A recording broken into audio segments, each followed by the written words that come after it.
What do you truly value?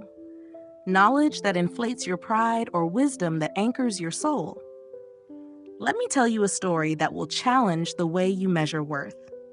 Ancient Sage Rumi, in his infinite wisdom, shared a tale about the peril of vanity and the humility of true understanding.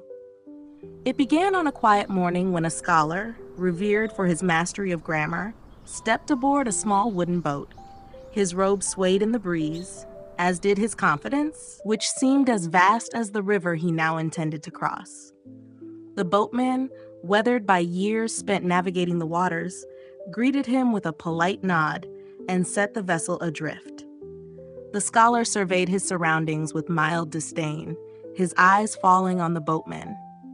A man of plain speech and simple manner, the boatman seemed to the scholar as someone who had never glimpsed the higher echelons of learning. After a few moments of silence, the scholar cleared his throat, drawing attention to himself. He asked the boatman, "Have you ever studied the intricate art of grammar?" The boatman paused, his hand steady on the oars. "No, sir," he replied. "I've spent my life learning the currents of this river, not the rules of language."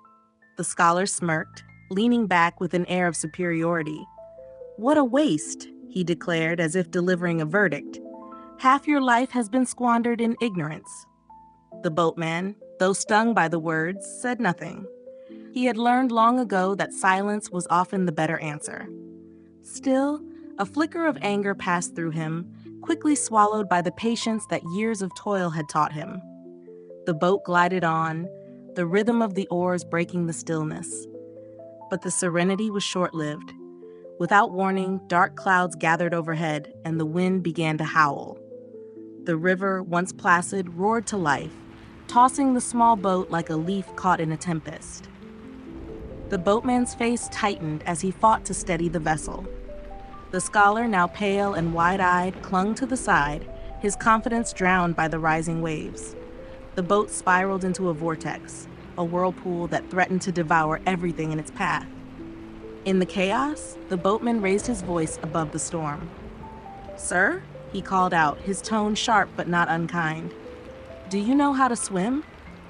The scholar, trembling, shook his head. "No," he managed to reply, his earlier bravado now absent. The boatman let out a grim laugh, the kind that carries both irony and resignation. "Then, learned one, I fear your entire life is wasted. For in this moment, all your knowledge of grammar cannot save you."